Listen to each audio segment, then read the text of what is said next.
What's up, everybody? I have the police report from Reese's incident, and I want to read it to you guys. I think it's really important to read it. It says that he was charged with aggravated assault, possession of a controlled substance number 3, and discharging a firearm within city limits. It says, let me read it, okay? Okay, it says, after an extensive investigation, the defendant was arrested on May 21st, 2023 for aggravated assault, a Class D felony, and possession of a controlled substance, Schedule 3, a Class D felony, and discharging a firearm within city limits.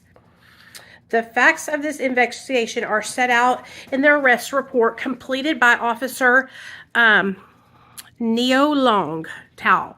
Okay? It says, a search of his criminal history shows that the following arrests, and it shows the previous arrests, okay?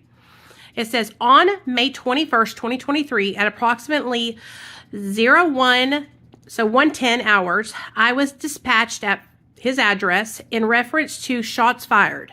Dispatch advised they have received 3 calls in reference to the shots fired call. One of the callers called from a blocked number and did not want to provide a name. Upon my arrival, I made contact with Matthew Davis Ramley in the parking lot. Matthew advised that he came over to address the check up on a male later identified as Reese. Matthew and Reese share a mutual friend, Jason Forrester, who resides in Chicago. Jason expressed his concerns to Matthew about Reese suffering PTSD, ignoring his family and missing his court dates in Chicago. Matthew agreed to check on Reese and drove to Bentonville from Fort Smith to try and make contact with him. Matthew explained he did not personally know Reese. When Matthew arrived on scene, he knocked on the door at the apartment. Matthew and Reese often goes by his middle name, Reese. So when Reese crept the door open, Matthew replied, Reese. Matthew immediately noticed a black mid-sized pistol pointing at him. Matthew replied to Reese and told him that Jason sent him over to his address to make sure he was doing okay. Matthew said he heard Reese rack around in the chamber and replied, come back here again and we're going to have problems. Matthew advised at this point that he walked away from the apartment door to try to get away from Reese. Matthew said Reese closed the door briefly, unlocked the door latch, and exited the apartment and started approaching him. Matthew expressed that at this point he was afraid he was going to get shot and feared for his life. Matthew continued walking back to his car and noticed that Reese was approximately 5 feet away from him and fired 1 round. Matthew stated that he believes Reese shot the round into the air because if Reese meant to shoot him at that time and in the close proximity, he wouldn't have missed the shot. He wouldn't have been shot or something. Wait, Matthew stated that he believes Reese shot the round into the air because if Reese meant to shoot at him at that close of a proximity, he wouldn't have been shot. Matthew got into his vehicle and drove off and called us. Matthew explained the round was fired outside near the sidewalk as Reese was walking after him. Officers were able to locate an empty shell casing on the scene. Matthew described Reese was wearing a black shirt, shorts of an unknown color, and said he looked like he missed a few days of shaving his beard. Matthew said Reese could have been high and said he has a drug history of using cocaine and methamphetamine. As I was getting Matthew's statement, one of the neighbors, James Allen Wood, who resides at blah, blah, blah, and asked James to stay back until things were situated. I asked James if he knew anything about Reese, and he advised he didn't know much about him because he, meaning Reese, just moved into the apartment a couple weeks ago. James said he has seen Reese a few times and said there may be a female who resides with him at the apartment. Officers were not able to confirm if a female was at the apartment at that time. After receiving statements, a neighbor approached us and gave us a phone number that belonged to a witness. I called the number and it belonged to Alan Hunter.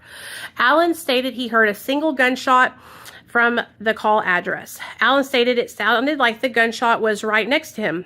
Alan described the sound of the gunshot. Okay, let's see. They're talking about trying to get in touch with Reese, but they couldn't make contact.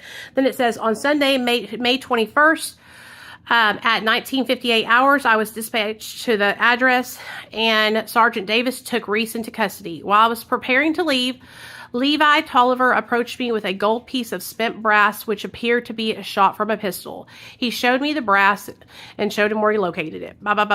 Okay.